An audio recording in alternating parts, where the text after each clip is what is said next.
Namaste. Today we are going to talk about the greatness of the elephant. Mainly the lessons that we learn from the elephant. Elephant is a beautiful animal.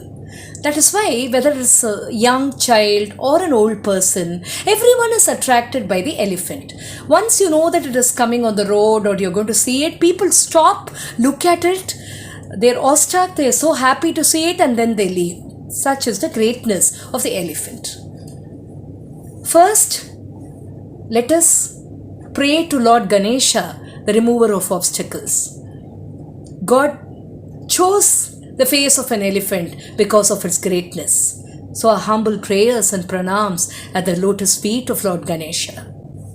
Whenever we speak about God or Bakthi, immediately Gajendra comes to our mind. He is being referred to as Gajendra Alvar by Mukkur Lakshmi Narasimha Swamigal. That is because of the greatness and devotion of Gajendra. Gajendra was suffering from the clutches of the crocodile, but still he managed to pray. He was praying constantly. He was singing hymns to the Lord instead of criticizing God or instead of blaming God for his difficulties. He was waiting for his negative karma to be over.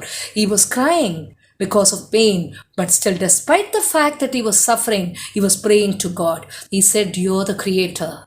You're everything. You're taking care of the world. You're the consciousness. You please come and save me." The reason is not because I'm suffering from pain, because remove this ignorance, only then I can merge with you or I can pray with you. I can pray. That was his main prayer.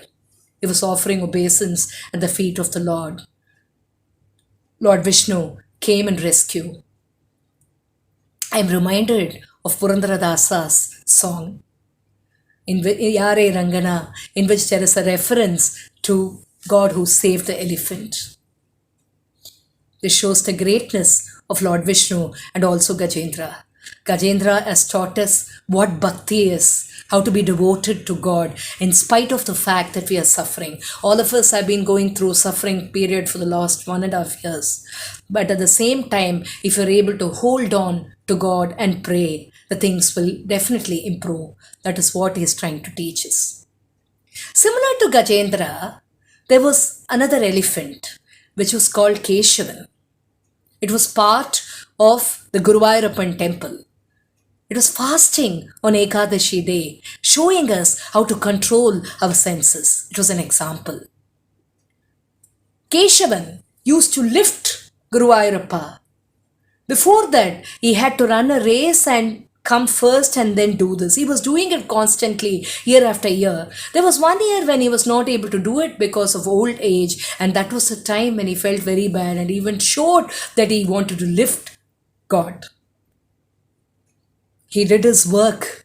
He was so happy. He prayed and he did service to the Lord. And then he came and fell down just before the temple, away from the temple. He came and fell down, prostrated before the God, raised his trunk and then fell down. His tusk and photograph are still found in the Guruvayurappan temple. It shows his love and the greatness. He practiced both karma yoga. He did service to the God and also bhakti yoga. It shows the greatness of the elephant who showed lot of love to Lord Guruvayurappa.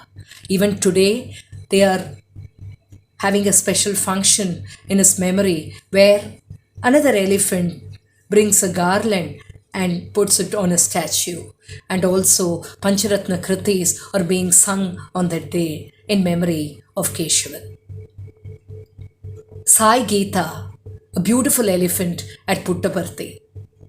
Swami went to Mudumalai and realized that Sai Geeta had lost her mom. So Swami took the child elephant and then brought her to Puttaparthi. He gave her so much of love like a mom, and she returned her love.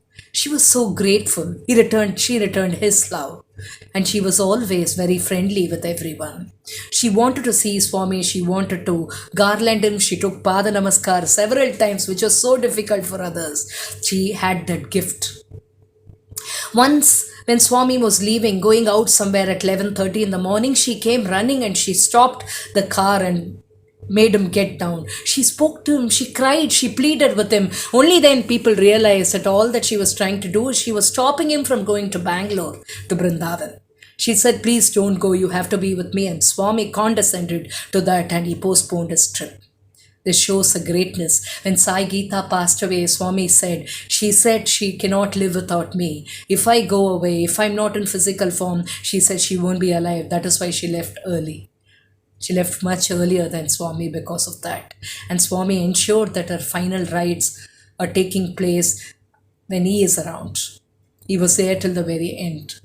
It shows the greatness and love that the elephant had for a Swami, who was her mother. These things elephants teach us. Especially when we talk about elephant, we can learn humility from them. They are so big, they are so huge, magnificent, beautiful, but at the same time so humble, like Anjaneya. They also teach us several things like flexibility. You can see an elephant which is climbing a hill. You can see an elephant in a circus on a small stool. It is so flexible. You can also see elephant carry a small thing. It carries logs of wood. It can carry a dense forest area. So many things from the forest it can carry. It has got so much of power.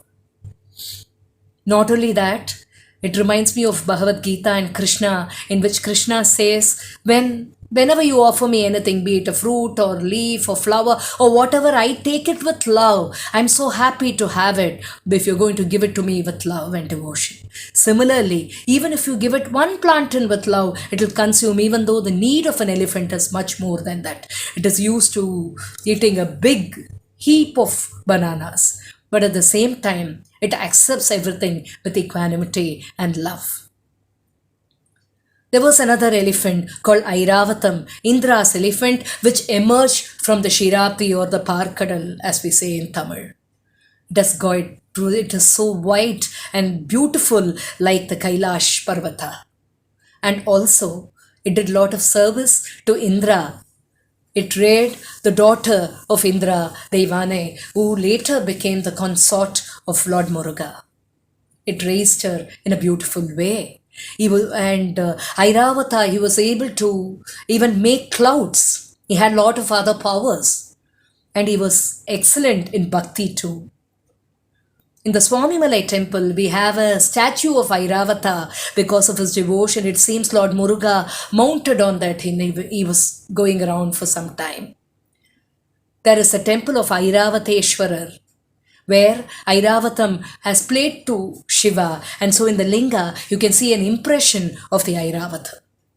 In the Varadharaja Perumal temple, we have Airavatam's idol, and also it has lifted Swami. That is why the place is called Hastagiri, and you can see the mountain in the shape of a kneeling elephant, resembling the Airavata. Lord Krishna says, I am Uchishravas, the divine horse, which again emerged out of the ocean. And also, when it comes to elephants, I am nothing else but Airavata. When the Lord says he is that, it shows the greatness of Airavata. It teaches us Karma Yoga, it teaches us Bhakti Yoga, Raja Yoga, everything, because it was excellent in all forms of Bhakti. It also did Atma Nivedan to the Lord like Gajendra. There were several other elephants, an elephant and a spider in Thiruvanekaval, which is the temple of Akhilandeshwari and Jambugeshwara. The elephants were extremely good. The elephant was so devoted to the Lord, and the spider also used to make a web so that the Lord's linga was not affected by dried leaves or anything, or rain or anything. And then the elephant used to come and do Abhishekam. They both were Putpadandan and Malyavan, who were Shiv Ganas earlier, and Swami gave them Mukti, and one was appointed as the elephant was appointed as the king of Shiv Ganas, and the other one became the Shora king, who built a temple for Lord Shiva with very small steps so that no elephant can enter. It shows the love towards the Lord. Another place called Sri Kalahatti, where we have a spider, we have an elephant, and also a snake. There, the three were given mukti by the Lord because they fought with each other for devotion. And you can see the elephant's teeth. There, you can also see the spider and the snake in Kalahattishwara temple. There were some negative elephants also. Like we had the elephant which killed Subramanya Bharati. because it was angry, because it had some health issue. It became very angry that it killed him. And we have an elephant called Supratika, which was killed by Arjuna. It was Bahadatta's elephant. There were 21,870 elephants which fought in the war, and many of them would have perished, and because they were probably on the negative side also. And it was their role, they were doing their karma. So they were basically teaching us they will have to do their duty come what may. The elephants are also teaching us we have been going through a tough phase in life, and we'll have to realize that unless we hold God's feet, nothing is going to happen. We are following sanitizing, we are wearing masks, we are not going out, we are following several protocols. At the same time, we'll have to be brave, because there are people who have lost their dear ones, there are people who are suffering, and we have the Delta Plus variant and so many other things. The only way how we can seek protection is by prayers. That is what becomes very, very important. There was another negative elephant called Kuvalaya Pedam, which was raised by Kamsa. So it had the negative qualities. It shows that once you have an acquaintance of a negative person, you also become negative. So we have to learn from that. It was later killed by Lord Krishna. In Trichur Puram, we have so many elephants which go in line, and it's a magnificent sight to see. Periyalvar rode on the elephant because he was called the Meiyadiyar, he was called the best poet, and he was appreciated by Vallabhadevar, a king. All these, we were just seeing the greatness of the elephant and what the elephant has taught us. All that we need is a bit of motivation and a lot of prayers now, which are going to help us sail through all this better. A small story. There was an elephant, a king's elephant, a very loyal elephant, which got stuck in the mud. People tried to remove, they were using several instruments to take it out. Nothing was happening. The elephant was on the verge of collapsing. When the king decided to do something, there were other ministers who told him to do something. They started doing this trumpet sound. Once before the warfare begins, this trumpet sound is being played, or people just hit on the drum indicating that there's going to be a war. As soon as the elephant heard that, it came out of the mud, it forced itself out because it had duty to perform. That was so much motivation. So in spite of the fact that we are going through suffering, we all need to be motivated. We have to come out of this, and we'll have to face the music. In spite of the fact that it might be difficult, we'll have to go out and plan ourselves in a proper way. In case we have to go out, we'll have to ensure that we are safe. And also, these prayers are going to give us a lot of inner strength and the drive to do something. Just wanted to discuss the greatness of the elephant and the lessons that the elephant has taught us. Praying for the welfare of everyone. Samasta Loka Sukhino Bhavantu. Thank you.